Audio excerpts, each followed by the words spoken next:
అయితే పవన్ కళ్యాణ్ వస్తే బాగుంటది అనిపిస్తుందండి. ఎందుకంటే ఆయన జనాల కోసం కొద్దిగా పోరాడుతున్నాడు, సమస్యల కోసం పోరాడతాడు కదా. అదొకటి.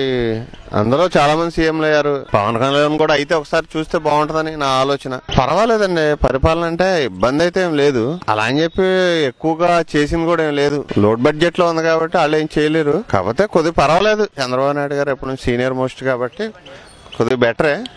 కానీ పవన్ కళ్యాణ్ గారికి ఒకసారి అవకాశం ఇస్తే బాగుంటుందని నా ఆలోచన. పవన్ కళ్యాణ్ వచ్చినా బాగుంటుంది, పవన్ కళ్యాణ్ అయినా వచ్చినా బాగానే ఉంటుంది పరిపాలన. జనసేన వస్తే బాగుంటుందా? కొత్త వాళ్ళు ఛాన్స్ ఇవ్వాలి కదా, ఎప్పుడో చూసిన వాళ్ళే కదా, ఓల్డే కదా. లేటెస్ట్ ట్రెండ్ ఇస్తే జనసేన బాగుంటుందని మేము భావిస్తున్నాం యూత్ అంతా. పవన్ కళ్యాణ్ గారు వస్తే బాగుంటుందని, ఆయన అన్ని ముక్కుసూటిగా మాట్లాడతారు కాబట్టి చక్కగా ఏదో జల్లానికి మంచి చేస్తాడేమో అని మా ఆశ. ఆయన చేసేది ఆయన చేస్తారు, ఈయన చేసింది ఈయన చేస్తారు. అది మాకు ఏదో కుర్రోళం కాదు, ఉత్సాహంగా కుర్రతర వస్తే మళ్ళీ ఆయన ఏం మంచి పనులు చేస్తాడనేది ఆశపడుతున్నారు జనం. అది పవన్ కళ్యాణ్ అయితే బాగుంటుందమ్మా. పవన్ కళ్యాణ్ అయితే యూత్ లో ఫాలోయింగ్ ఉంది. ఈ జనరేషన్ ఎక్కువ మంది యూత్ ఉన్నారు. యూత్ కూడా అతను ఆలోచన విధానం కానీ అతను ఇది కానీ ఇది ఉన్నారు. ఇద్దరు కూడా అవినీతి, చంద్రబాబు నాయుడు కానీ జగన్ మీద కానీ ఎక్కువగా అవినీతి ఆరోపణలు ఉన్నాయి.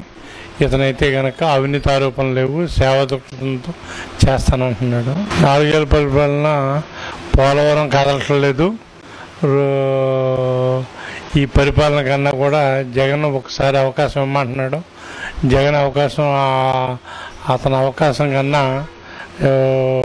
జనసేనకి ఇస్తేనే అవకాశం బాగుంటుంది. జనసేనలో యూత్ ఫాలోయింగ్ బాగుంది. అతను ఈసారి అతనికి అవకాశం ఇస్తే బాగుంటుంది అని అనుభూతిలో కాబట్టి పవర్ స్టార్ పవన్ కళ్యాణ్ అనుకుంటున్నాను. ఎందుకంటే ఫ్యాన్స్ కదన్నా. పవన్ కళ్యాణ్ వస్తే బాగుంటుంది మాకు ఇక్కడ. అలాగే ఉంది, ఇంకా మామూలుగానే మా ఊరికి చెందింది అంతే. కాకపోతే పవన్ కళ్యాణ్ అయితే బాగుంటుంది. ఇప్పుడు దాకా చంద్రబాబు చూసాం, వైఎస్ రాజశేఖర రెడ్డి చూసాం, కిరణ్ కుమార్ రెడ్డిని చూసాం. ఇప్పుడు ఇది ఒకసారికి అయితే మనం పవన్ కళ్యాణ్ కూడా ఎంకరేజ్ చేస్తే బాగుంటుంది కదా. అందరూ వచ్చి ఏదో చేశారా కంటే కుర్రోడు ఏమన్నా చేయగలడు, దూకుడు ఉంది, ఆలోచన విధానం ఉంది, తన పథకాలు బాగా చెప్తున్నాడు కదా. ఇప్పుడు మహిళలుగా ఉన్నారు. ఇప్పుడు రేషన్ బియ్యం ఇచ్చే బదులు వాళ్ళ అకౌంట్లో అమౌంట్ వేస్తానన్నాడు. అది బాగుంది. ఆలోచన కొత్తగా ఉంది కదా. కొత్తగా ఉండేదాన్ని ఎంకరేజ్ చేయొచ్చుగా. 4 సంవత్సరాలు చంద్రబాబు నాయుడు ఏదో చేస్తాడు అనుకున్నాం. ఏం చేశాడు? డోక్రా రుణమాఫీ చేస్తాడు. ఒక విడత అయ్యింది, రెండో విడత లేదు. వ్యవసాయం మన రైతులు ఉన్నారు, రైతులకి న్యాయం చేస్తా అన్నాడు. ఏం చేశాడు? ఏమన్నా చేశాడా? ఒకసారి ఆలోచించాలి కదా. మనం కూడా ఆలోచించి ముందడిగేస్తే ఓటు అనేది చాలా ఇంపార్టెంట్.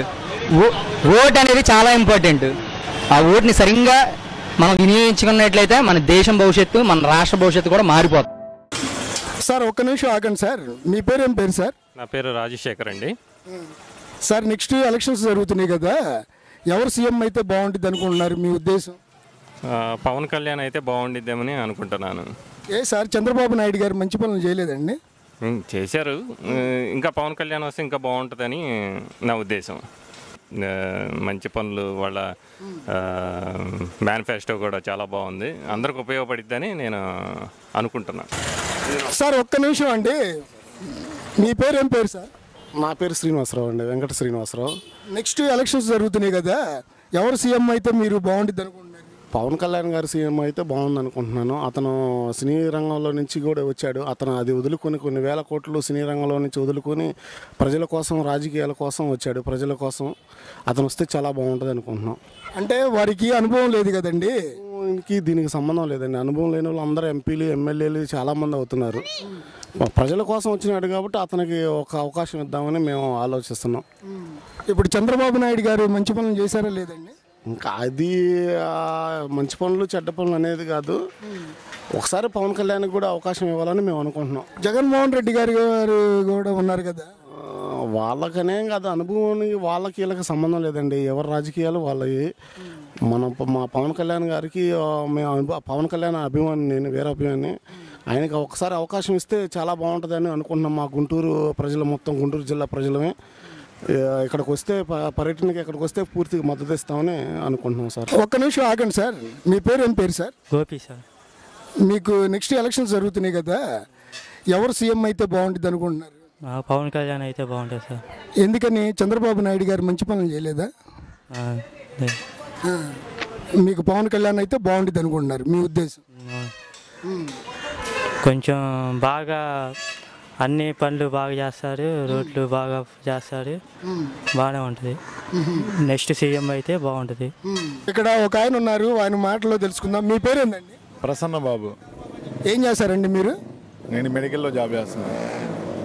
నెక్స్ట్ ఎలక్షన్స్ వస్తున్నాయి కదండి, ఎవరు సీఎంగా ఉంటే బాగుంటుంది అనుకుంటున్నారు? నెక్స్ట్ చంద్రబాబు తప్ప ఎవరు వచ్చినా బాగుంటుంది అనుకుంటున్నాం ఇద్దరులో. అంటే పవన్ కళ్యాణ్ గారు పోటీ చేస్తున్నారు, జగన్మోహన్ రెడ్డి గారు పోటీ చేస్తున్నారు కదా, వారిలో ఎవరు వస్తే బాగుంటుంది? ఎవరు వస్తారంటే మేజర్గా పవన్ కళ్యాణ్ కష్టం. లాస్ట్ టైం ఎలక్షన్లో చంద్రబాబు పవన్ కళ్యాణ్ కలుసుకొని అన్ని సీట్లు వచ్చినాయి టీడీపీ పార్టీకి. ఇప్పుడు ఆ టీడీపీ అనేది యాక్చువల్గా వాళ్ళు ఏం చేస్తున్నారు అంతా అంటే జన్మభూమి కమిటీలు పెట్టేసేసి జన్మభూమి కమిటీ సభ్యులకి ఏ ఊర్లో ఏ గ్రామాలకైనా జన్మభూమి టీడీపీ నాయకులు సంతకాలు పెడితేనే పనులు అవుతుంది. ఇప్పుడు ఫంక్షన్లు కావాలన్నా కూడా జన్మభూమి కమిటీ సంతకం పెట్టాలా, ఏది కావాలన్నా గృహాలు యాక్చువల్గా కొత్త నిర్మాణాలు జరగాలన్నా జన్మభూమి కమిటీ సభ్యులకే వాళ్ళు ఇస్తున్నారు. ఫంక్షన్లు కూడా వాళ్ళకి ఇస్తున్నారు యాక్చువల్గా. అంతకుముందులా మరి పవన్ కళ్యాణ్ ఒక ఏ కులం అని పవన్ కళ్యాణ్ కలుసుకొని తిరిగారు. ఇప్పుడు అలా కాకుండా ఒక కులానికి వాళ్ళు పనిచేస్తున్నారు యాక్చువల్గా. దానికని వచ్చేవాళ్ళు జగన్ అయినా రావచ్చు, పవన్ కళ్యాణ్ రావచ్చు, కానీ మేజర్గా చంద్రబాబు మాత్రం వద్దు. వాళ్ళు మంచి పనులు చేయలేదంటారండి చంద్రబాబు నాయుడు గారు? ఏం చేశాడండి? ఏం చేయట్లా. వాళ్ళ కులానికి సంబంధించి వాళ్ళకి తప్ప మిగతా వాళ్ళకి ఏమంటే జన్మభూమి కమిటీలు జన్మభూమి కమిటీలు తీసుకుంటే వాళ్ళే మేజర్గా మెంబర్స్. ఊరికి వచ్చేసరికి ఊళ్ళో వాళ్ళ సంతకాలు పెడితేనే ఇది పనులన్నీ. వాళ్ళ తప్ప ఎవరు లేరు. ఇంకా ఒక కులం కాదుగా, మన ఆంధ్రప్రదేశ్లో చాలా కులాలు ఉన్నాయి, మేజర్ కులాలు ఉన్నాయి. ఒక కులానిగా పనిచేసే నాయకుడు అంటే అందరు కులాలు కలుపుకోవాలి. ఇప్పుడు పవన్ కళ్యాణ్ గారు ఉన్నారు. పవన్ కళ్యాణ్ గారు అన్ని కులాలు కావాలని, అన్ని మతాలు కావాలని, అందరితో కలిసి తిరగాలని తిరుగుతున్నాడు. తప్పేం లేదు దాంట్లో. పవన్ కళ్యాణ్ కావచ్చు సీఎం. టీడీపీఏ వాడు ఒకడు అన్నాడు మేము అలగా జాతి అని, ఎవడు బాలకృష్ణ. మేము ఇంకా వాళ్ళకి వేయం వీళ్ళకి వేయం, మాది మేము చూసుకుంటాం. సీఎం చంద్రబాబు అన్ని చేస్తున్నాడు, అన్నీ చేయలేదు. ఓటుకు నోటు కేసులు అన్ని జాబు మన రాష్ట్రాన్ని తాకట్టు పెట్టేశాడు. మెయిన్ అదేను, మన రాష్ట్రానికి కేంద్రం నుంచి నిధులు తేలేదు, తేవటంలో విఫలమైపోయాడు మెయిన్. అది ఎక్స్పీరియన్స్ ఉండి చంద్రబాబు నాయుడు ఏం చేశాడండి? రైతు రుణాలు మాఫీ చేస్తా అన్నాడు, చేశాడా? చేయలేదు కదా. డాక్టర్ రుణాలు మాఫీ చేస్తా అన్నాడు, చేయలేదు కదా. ఎక్స్పీరియన్స్ దేనికి ఉపయోగం ఉంది? ఎక్స్పీరియన్స్ అనేది డెవలప్ చేయడానికి ఉండాలి. ఎక్స్పీరియన్స్ దేనికి ఉపయోగం? మాది చిలకలూరుపేట నియోజకవర్గం. బయట ఒక పోస్టర్ ఒకటి చూశాను పత్తిపాటి పుల్లారావు గురించి. 2700 కోట్లతో అభివృద్ధి జరిగింది అని ఉంది. మాకు ఆ వేరియేషన్ అయితే ఏం కనపడలేదు. దాకా చంద్రబాబు చేసింది ఏం లేదు. ఈ రాజధాని కడుతున్నా అన్నారు కానీ రాజధాని ఏం లేదు. రుణమాఫీ చేయాల. అన్నీ అబద్ధాలే చెప్పాడని అనుకుంటున్నారు. ఏం చేయలేదు, ఏ మాట మీద నిలబడలేదు. రెండోది ఏంటంటే బీజేపీతో కలిసాడు, అక్కడి నుంచి ఏం తీసుకురాలేకపోయాడు సెంట్రల్ గవర్నమెంట్ నుంచి. మళ్ళీ కాంగ్రెస్ పార్టీ అన్నాడు, రోజుకో పార్టీ తరపుతో పొత్తు పెట్టుకుంటున్నాడు. ఎవరితో కూడా పొత్తు పెట్టుకుని రాష్ట్రాన్ని అభివృద్ధి అనేది ఏం చేయలేకపోతున్నాడు. పథకాలన్నీ బోగస్ పథకాల కింద ఉన్నాయి. అభివృద్ధి తక్కువ, పబ్లిసిటీ ఎక్కువ ఉంది. ఈయన ప్రభుత్వంలో మాకు న్యాయం జరగలేదు కాబట్టి మాకు ఈయన అనవసరంలో అనుకుంటున్నాం. ఈ 4 ఏళ్లలో పర్మనెంట్గా ఒక శంకుస్థాపన కూడా జరగల, అన్నీ ఏంటంటే టెంపరీగా జరిగాయి. ఈయన చేపించిన ఇవి కూడా ఇది చేయలేదు కాబట్టి రైతు రుణమాఫీ చేయలేదు, ఉద్యోగస్తులను ఇబ్బంది పెట్టాడు, అందుకని అనుకుంటాం. చంద్రబాబు నాయుడు టైంలో ఒక రోడ్లు తప్పితే ఏది బాగల. ఉద్యోగస్తులకి అసలు ఏం చేయలే ఆయన. నేను ఉద్యోగస్తుడిని, ఏం చేయలే. అది అంటాడు ప్రతిదానికి ఎవరేం అడిగినా కమిటీ వేస్తున్నాం. కమిటీ ఎందుకు? కాలయాపన చేయడానికి కమిటీ వేస్తున్నాడు ఆయన. అది తప్పితే ఏం లేదు.